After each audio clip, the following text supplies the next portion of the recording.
हाँ दोस्तों, चलिए पिछले क्लास में हम लोगों ने चैप्टर 2 पढ़े थे और आज हम लोग चैप्टर 3 यानी चैप्टर 3 संपूर्ण क्रांति करेंगे, जिसका लेखक जयप्रकाश नारायण जी है। ठीक है, और उनका जन्म 11 अक्टूबर 1902 ईस्वी को जन्म स्थान सिताब दियारा गांव में हुआ था। और यह जो गांव है सिताब दियारा गांव उत्तर प्रदेश के बलिया और बिहार के सारण जिले तक फैला हुआ है। ठीक है, और उनका निधन 11 अक्टूबर 1979 ईस्वी को हुआ था। चलिए इस चैप्टर के ऑब्जेक्टिव क्वेश्चन को कर लेते हैं। ठीक है, चलिए फर्स्ट क्वेश्चन को देखते हैं। किसने कहा था अभी ना जाने कितने मीलों इस देश की जनता को जाना है? तो आंसर इसका हो जाएगा option number C, Jawaharlal Nehru. हाँ, जवाहरलाल नेहरू जी बोले थे कि अभी ना जाने कितने मीलों इस देश की जनता को जाना है। चलिए क्वेश्चन नंबर नेक्स्ट देखते हैं 2। किस अस्पताल में दिनकर जी का निधन हुआ था? किस अस्पताल में दिनकर जी का निधन हुआ था? तो ऑप्शन इसका हो जाएगा D, Willingdon nursing home. Willingdon nursing home. हाँ, चलिए नेक्स्ट क्वेश्चन देखते हैं। Question number 3। जयप्रकाश नारायण को किसका दलाल कहा गया? तो इसका आंसर हो जाएगा option number D, America. Jayaprakash Narayan ji को अमेरिका का दलाल कहा गया था। चलिए क्वेश्चन नंबर नेक्स्ट देखते हैं। Question number 4। जयप्रकाश नारायण के स्वास्थ्य पर निगरानी रखने वाले डॉक्टर का नाम क्या था? यही जानना है।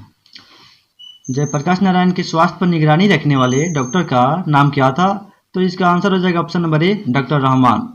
ठीक है, ध्यान दीजिए यहाँ। चलिए क्वेश्चन नंबर नेक्स्ट देखते हैं 5 नंबर क्वेश्चन। जयप्रकाश नारायण जी को किसका भाषण सुनकर अमेरिका जाने की प्रेरणा मिली? जयप्रकाश जी को किसका भाषण सुनकर अमेरिका जाने की प्रेरणा मिली? तो इसका आंसर हो जाएगा ऑप्शन नंबर बी, स्वामी सत्यदेव जी का। ठीक है, चलिए नेक्स्ट क्वेश्चन को देखते हैं। Question number 6। फ्री प्रेस के मालिक कौन थे? तो फ्री प्रेस के मालिक कौन थे? तो ऑप्शन इसका हो जाएगा आंसर सी, ऑप्शन सी यानी सदानंद जी। फ्री प्रेस के मालिक सदानंद जी थे। हाँ, चलिए क्वेश्चन नंबर 7 देखते हैं। ब्रेन ऑफ बॉम्बे किसे कहा जाता था? ब्रेन ऑफ बॉम्बे किसे कहा जाता था? तो दोस्तों याद रखिएगा, उमाशंकर दीक्षित को ब्रेन ऑफ बॉम्बे कहा जाता था, यानी ऑप्शन नंबर ए हो जाएगा। ठीक है, चलिए क्वेश्चन नंबर नेक्स्ट देखते हैं 8। जयप्रकाश नारायण ने आईएससी की परीक्षा कहाँ से पास की? आईएससी की परीक्षा कहाँ से पास की? तो दोस्तों इसका आंसर हो जाएगा बिहार विद्यापीठ। याद रखिएगा, जयप्रकाश नारायण जी आईएससी की परीक्षा बिहार विद्यापीठ से पास किए थे। ठीक है, यानी कि आंसर इसका हो जाएगा ऑप्शन नंबर डी हो जाएगा। चलिए नेक्स्ट क्वेश्चन देखते हैं। Question number 9। लेनिन की मृत्यु कब हुई थी? तो लेनिन की मृत्यु 1924 में हुई थी, यानी कि ऑप्शन नंबर इसका डी हो जाएगा। ठीक है, चलिए नेक्स्ट क्वेश्चन को देखते हैं। जयप्रकाश जी मार्क्सवादी कब बने? जयप्रकाश जी मार्क्सवादी कब बने? तो 1924 में जयप्रकाश जी मार्क्सवादी बने। याद रखिएगा, यानी कि ऑप्शन नंबर इसका डी हो जाएगा। ठीक है, चलिए नेक्स्ट क्वेश्चन 11। फणीश्वर नाथ रेणु की पुस्तक इसमें से कौन सा है? ठीक है, तो फणीश्वर नाथ रेणु जी का पुस्तक इसमें है मैला आंचल, यानी कि ऑप्शन नंबर डी हो जाएगा। ठीक है, याद रखिएगा, ध्यान से देखिए। चलिए ठीक है, नेक्स्ट क्वेश्चन देखते हैं। Question number 12। 1974 में बिहार प्रदेश के मुख्यमंत्री कौन थे? 1974 में बिहार प्रदेश के मुख्यमंत्री कौन थे? तो उस समय अब्दुल गफूर जी थे। 1974 में बिहार प्रदेश के मुख्यमंत्री अब्दुल गफूर थे, यानी कि ऑप्शन नंबर बी हो जाएगा। चलिए नेक्स्ट क्वेश्चन को देखते हैं और आगे बढ़ते हैं।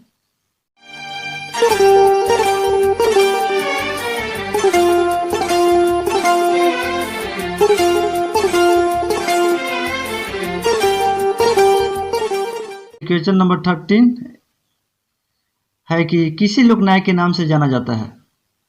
किसे लोकनायक के नाम से जाना जाता है? तो दोस्तों याद रखिएगा, जयप्रकाश नारायण जी को लोकनायक के नाम से भी जाना जाता है, यानी आंसर इसका हो जाएगा ऑप्शन नंबर बी हो जाएगा। चलिए नेक्स्ट क्वेश्चन को देखते हैं। क्वेश्चन नंबर 14, जयप्रकाश नारायण का जन्म कब हुआ था? जयप्रकाश नारायण का जन्म कब हुआ था? तो जयप्रकाश नारायण का जन्म 11 अक्टूबर 1902 को हुआ था, यानी कि ऑप्शन नंबर ए हो जाएगा। चलिए नेक्स्ट क्वेश्चन को देखते हैं, ध्यान से सुनिए तो याद हो जाएगा, ठीक है। चलिए question number next 15, Jayaprakash Narayan की पत्नी का नाम क्या था? तो उनकी पत्नी का नाम था प्रभावती देवी, यानी कि ऑप्शन नंबर सी हो जाएगा। चलिए नेक्स्ट क्वेश्चन देखते हैं। Question number 16, reconstruction of Indian polity किसकी रचना है? रिकंस्ट्रक्शन ऑफ इंडियन पॉलिटी किसकी रचना है? तो ये रचना जयप्रकाश नारायण जी का है, यानी कि ऑप्शन नंबर डी हो जाएगा इसका आंसर, ठीक है। चलिए नेक्स्ट क्वेश्चन नंबर 17 को देखते हैं। प्रजा सोशलिस्ट पार्टी का गठन कब हुआ? प्रजा सोशलिस्ट पार्टी का गठन कब हुआ? तो दोस्तों याद रखिएगा कि प्रजा सोशलिस्ट पार्टी का गठन 1952 में हुआ था, ठीक है, यानी कि आंसर इसका ऑप्शन नंबर ए हो जाएगा। चलिए नेक्स्ट क्वेश्चन को देखते हैं और आगे बढ़ते हैं, ठीक है। हाँ दोस्तों, इस लॉकडाउन में बहुत टाइम मिल रहा है, तो इस टाइम का सही यूज करना है और खूब स्टडी करना है और पढ़ना है, ठीक है। चलिए देखते हैं आगे, नेक्स्ट क्वेश्चन को देखते हैं। Next question number 18, Jayaprakash Narayan को भारत रत्न की उपाधि कब दी गई? जयप्रकाश नारायण को भारत रत्न की उपाधि कब दी गई? तो 1998 में उनको भारत रत्न की उपाधि दी गई, यानी कि ऑप्शन नंबर इसका बी हो जाएगा आंसर, याद रखिएगा, ठीक है। चलिए नेक्स्ट क्वेश्चन को देखते हैं। उर्वशी किसकी रचना है? उर्वशी किसकी रचना है? तो ये याद रखिएगा, रामधारी सिंह दिनकर जी का ये रचना है उर्वशी, याद रखिएगा। ये बिहार के प्रसिद्ध रचनाकार हैं, ठीक है, और वो भी आधुनिक रचनाकार हैं, ठीक है। चलिए नेक्स्ट क्वेश्चन को देखते हैं। क्वेश्चन नंबर 20, माटी की मूर्तें रचना किसकी है? माटी की मूर्तें रचना किसकी है? तो याद रखिएगा, ये भी रामवृक्ष बेनीपुरी जी का है, यानी कि ऑप्शन नंबर बी आंसर इसका हो जाएगा। चलिए नेक्स्ट क्वेश्चन को देखते हैं।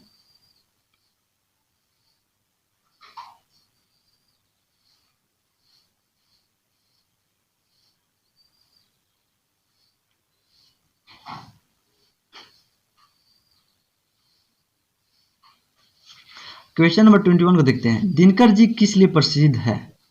दिनकर जी किस लिए प्रसिद्ध है? तो याद रखिएगा, साहित्यिक रचना के लिए वो प्रसिद्ध है, ठीक है, यानी कि आंसर इसका हो जाएगा ऑप्शन नंबर ए। नेक्स्ट क्वेश्चन को देखते हैं। 22 क्वेश्चन नंबर, जयप्रकाश नारायण को भारत की जनता किस नाम से याद करती है? तो याद रखिएगा, लोकनायक के नाम से। अभी पिछले क्वेश्चन में कर चुके हैं हम लोग कि जयप्रकाश नारायण जी को भारत की जनता लोकनायक नाम से ही पुकारते हैं, ठीक है। चलिए क्वेश्चन नंबर नेक्स्ट देखते हैं। 23, जयप्रकाश नारायण ने संपूर्ण क्रांति वाला ऐतिहासिक भाषण कहाँ और कब दिया था?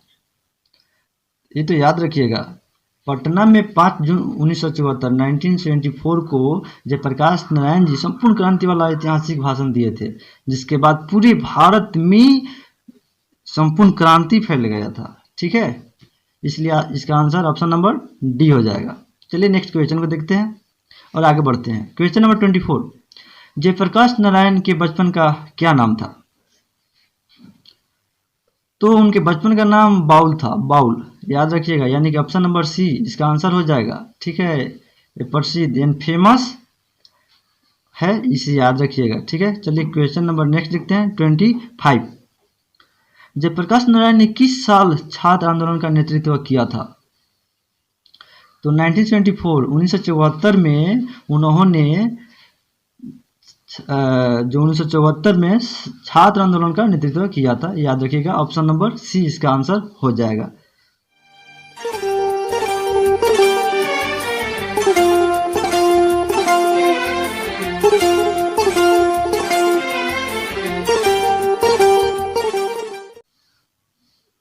चलिए नेक्स्ट क्वेश्चन को देखते हैं। क्वेश्चन नंबर 26, जयप्रकाश नारायण के पिताजी का क्या नाम था? तो उनके पिताजी का नाम था हर्षुदयाल, यानी ऑप्शन नंबर बी इसका आंसर हो जाएगा, याद रखिएगा, ठीक है। चलिए नेक्स्ट क्वेश्चन 27 को देखते हैं। जयप्रकाश नारायण रचित पाठ का नाम क्या है? तो उनके द्वारा रचित पाठ का नाम संपूर्ण क्रांति है, यानी कि इसका आंसर ऑप्शन नंबर सी हो जाएगा। चलिए नेक्स्ट क्वेश्चन को देखते हैं। 28 संपूर्ण क्रांति क्या है? तो संपूर्ण क्रांति क्या है? संपूर्ण क्रांति एक भाषण है, ठीक है, यानी कि इसका आंसर ऑप्शन नंबर बी हो जाएगा। ठीक है, चलिए नेक्स्ट क्वेश्चन को देखते हैं। 29 नंबर क्वेश्चन, संपूर्ण क्रांति किसकी देन है? संपूर्ण क्रांति इस क्रांति यानी कि इस क्वेश्चन से रिलेटेड बहुत क्वेश्चन रिपीट हो रहा है, इसलिए इसको याद रखिएगा। ठीक है, संपूर्ण क्रांति जयप्रकाश नारायण जी का देन है, यानी कि इसका आंसर हो जाएगा ऑप्शन नंबर डी। ठीक है, चलिए नेक्स्ट क्वेश्चन को देखते हैं।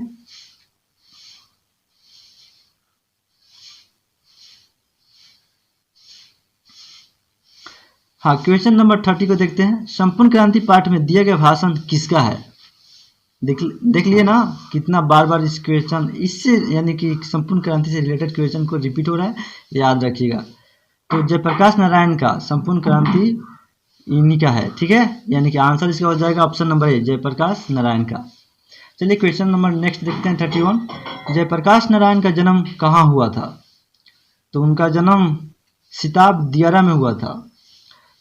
पहले भी इसका जिक्र कर दिया गया है। सिताब दियारा जो उत्तर प्रदेश के बलिया और बिहार के सारण जिले तक फैला हुआ है। ठीक है, यानी कि इसका आंसर ऑप्शन नंबर बी हो जाएगा। चलिए नेक्स्ट क्वेश्चन को देखते हैं। क्वेश्चन नंबर 32 1974 में छात्र आंदोलन का नेतृत्व किसने किया? इतना आसान क्वेश्चन है क्योंकि बहुत बार रिपीट हो चुका है, अब तो याद हो ही गया होगा आप लोग को। जयप्रकाश नारायण जी ने 1974 का जो संपूर्ण क्रांति हुआ था आंदोलन, उनका नेतृत्व यही किए थे। ठीक है, जयप्रकाश नारायण जी, यानी कि आंसर ऑप्शन नंबर डी हो जाएगा।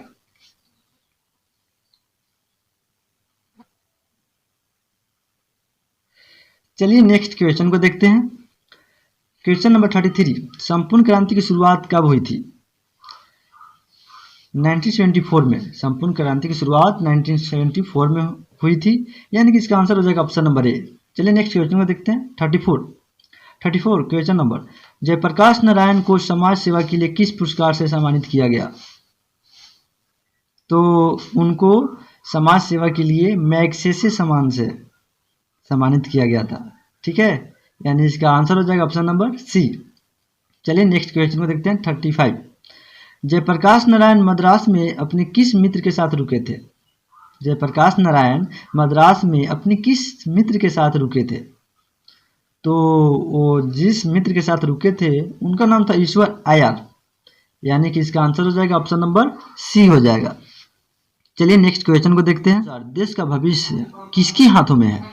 देखिए कितना इंपॉर्टेंट क्वेश्चन है, नई पीढ़ी के।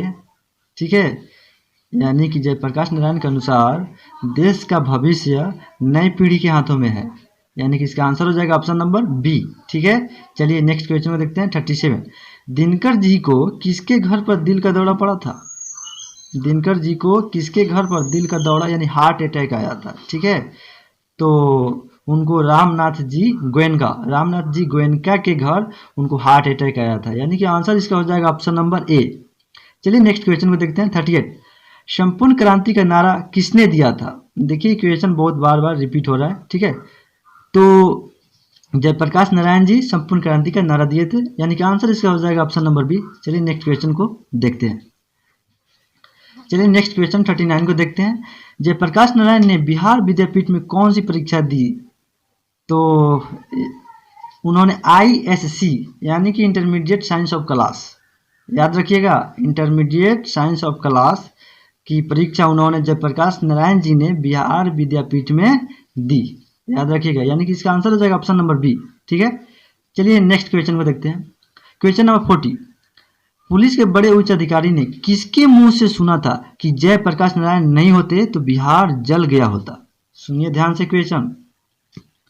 तो दीक्षित जी के नाम से वो सुना था कि जयप्रकाश नारायण जी अगर नहीं होते तो बिहार जल गया होता।